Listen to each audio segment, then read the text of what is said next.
প্রচুর কাজকর্ম করার পরে ভিডিও করতে হয়। তো এই যে এত ট্রাগল করতে হয় এবং তারপরে আছে সমাজের, পরিবারের, পারিপার্শ্বিক, আত্মীয় স্বজন, বহু কথা শুনতে হয়। আমাদের ফেসবুক প্ল্যাটফর্মে যারা কাজ করছেন, আমার টিপসগুলো যারা দেখেন বা আমার ভিডিওগুলি যারা দেখেন, বুঝতে পারেন যে আমি কিন্তু শুধুমাত্র ফেসবুকে প্রত্যেককে সাপোর্ট করার জন্য ভিডিওগুলো বানাই, শুধুমাত্র সাপোর্ট করার জন্য। কারণ প্রচুর কাজকর্ম করার পরে ভিডিও করতে হয়। তো এই যে এত ট্রাগল করতে হয় এবং তারপরে আছে সমাজের, পরিবারের, পারিপার্শ্বিক, আত্মীয় স্বজন, বহু কথা শুনতে হয়।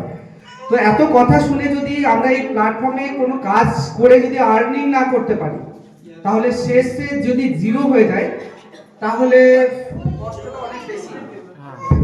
তো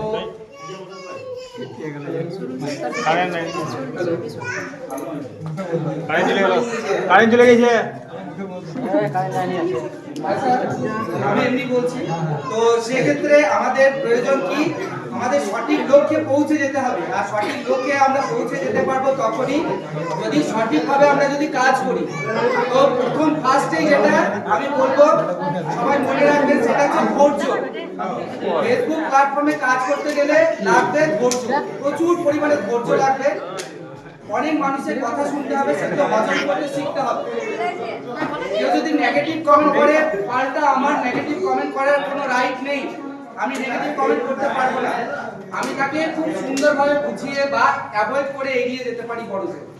কিন্তু আমি নেগেটিভ কমেন্ট, সোশ্যাল মিডিয়াতে কাজ করছি, যে কোনো মানুষ আমাকে কমেন্ট করতেই পারে, তার ভালো নাও লাগতে পারে, সে কমেন্ট করতে পারে, বাট আমি কোনো নেগেটিভ কমেন্ট করবো না। সঠিকভাবে পোস্ট করতে হবে। আমরা জানি বিভিন্ন কাজকর্মের মধ্যে যখন আমরা ভিডিও পোস্ট করি, তখন সেই ভিডিওগুলো সবসময় যথোপযুক্ত থাকে না। আমার কাছে ভিডিও নেই, ছবি নেই, তখন কি করব আমি? যখন আমাদের হাতে সময় থাকবে, অলরেডি মজুদ রাখবেন। ঘরে যেমন খাদ্য জমা করে রাখি, সেরকম ভাবে ভিডিও জমা করে রাখবেন। যখন অবসর সময়ে দেখবেন যে ভিডিও বানাতে পারছেন না, তখন সেই ভিডিওগুলো ছাড়বেন টাইমে। চেষ্টা করবেন যতটুকু পারবেন টাইমে পোস্ট করবেন। সময়গুলো দিন, সবার সঙ্গে মেলামেশা করুন। মিটআপগুলোতে যে আসছেন, প্রত্যেকের সঙ্গে পরিচয় বাড়ান, পরিচিতি লেভেলটা তৈরি করুন, আর নিজের প্রতি কনফিডেন্সটা বাড়ানোর চেষ্টা করুন। ঠিক আছে? আজকে আপনি কথা বলতে পারেন না, একটু ভিডিও করতে গিয়ে লজ্জা বোধ করেন, তো এইগুলো ধীরে ধীরে কেটে যাবে। প্রত্যেকের মধ্যে যদি কম বেশি থাকে, ধীরে ধীরে কেটে যাবে। তো সেটাকে কন্টিনিউ রাখতে হবে। তো এইভাবে আপনারা এগিয়ে চলুন। আমি আছি আপনাদের পাশে, সব সময়ের জন্য পাবেন।